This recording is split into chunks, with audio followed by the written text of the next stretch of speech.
इस जलपरी को नदी में से एक छोटा बच्चा मिलता है। जलपरी उसको नदी के पास वाली नाव में रख देती है और उसे किस देकर वहां से चली जाती है। नाव में बैठे पति पत्नी को उस बच्चे की रोने की आवाज सुनाई देती है। दोनों उसको अपनी गोद में उठा लेते हैं, लेकिन उस बच्चे को जलपरी ने वरदान दिया था, वो बड़ा होता है तो जलपरी की तरह हैंडसम दिखाई देता है। एक दिन अनजाने में वो लड़का उस नदी में कूद जाता है जिसमें से जलपरी ने उसको उसके माता पिता को लौटाया था। उस नदी में जाने के बाद उसके साथ अजीब अजीब सी हरकत होने लगी। वो किसी भी चीज को छूता तो उसमें तेजी से करंट दौड़ने लगता। जब वो अपने दोस्त से हाथ मिला रहा था तब उसके हाथों में जलपरी जैसी चमक निकल रही थी। उसका दोस्त उसके हाथों को देखकर चौंक गया। उस लड़के ने जलपरी जैसे निशानों को मिटाने की बहुत कोशिश की, लेकिन वो निशान नहीं जा रहे थे। वो जो भी चीज छूता उसके हाथ से चिपक जाती। ये बात उसके माता पिता को पता चली तो वो दौड़कर इसके रूम में आते हैं तो उनका बेटा ऊपर छत से उल्टा लटका हुआ दिखाई देता है। वो उसको देखकर घबरा जाते हैं और डॉक्टर को दिखाते हैं। डॉक्टर भी हैरान रह जाता है और बोलता है ये बीमारी नहीं, कोई जादुई शक्ति है। फिर वो यही बात अपने दोस्त को बताता है तो वो दोनों किताबों में इसका इलाज ढूंढने लग जाते हैं और उनको पता लगता है ये किसी इलेक्ट्रिक मछली की शक्तियां हैं। फिर उसका दोस्त उसके हाथ में बल्ब पकड़ाता है तो वो बल्ब जलने लगता है। तब लड़का और उसका दोस्त लैब में उसके हाथ का सैंपल लेके रिसर्च करते हैं तो उनको पता लगता है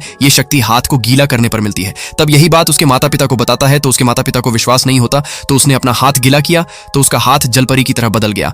तब उसके माता पिता को समझ आया कि ये शक्तियां उसी जलपरी की हैं जिसने उसको बचपन में बचाया था। तब वो लड़का जलपरी को नदी में ढूंढने जाता है, लेकिन जलपरी उसको नहीं मिलती तो वापस बाहर आ जाता है। लेकिन अब की बार उसके हाथ और पांव दोनों जलपरी की जैसे बदल गए। बिना पानी के उसे घुटन महसूस हो रही थी। तभी मछुआरे को वो जलपरी नदी में तैरते हुए दिखाई देती है। मछुआरे ने उसी वक्त उसको पकड़ने के लिए जाल फेंका और उसको पकड़कर खींच लिया, लेकिन उस लड़के का दोस्त नदी में कूद जाता है और उसके जाल को काट देता है और जलपरी भाग जाती है। लेकिन उस लड़के को तैरना नहीं आता था। फिर वो नदी में डूब जाता है और बेहोश हो जाता है। लड़का उसे नदी से बाहर निकाल लेता है। सभी लोग उसके शरीर में भरे हुए पानी को दबाकर बाहर निकाल रहे थे, लेकिन कोई असर नहीं हो रहा था। लेकिन लड़के ने जैसे ही उसको छुआ तो वो एक झटके में खड़ा हो गया। उसके खड़े होते ही मछुआरे ने उस लड़के से पूछा कि तुमने जलपरी के जाल को काटकर उसको भगा क्यों दिया। तब उसने बताया ये जलपरी मेरे दोस्त की पिछले जन्म की माँ है। उसी समय जलपरी फिर से नदी में दिखाई देती है। लड़का भी पूरी तरह से मछली में बदल जाता है और फिर अपनी असली माँ के पास लौट जाता है।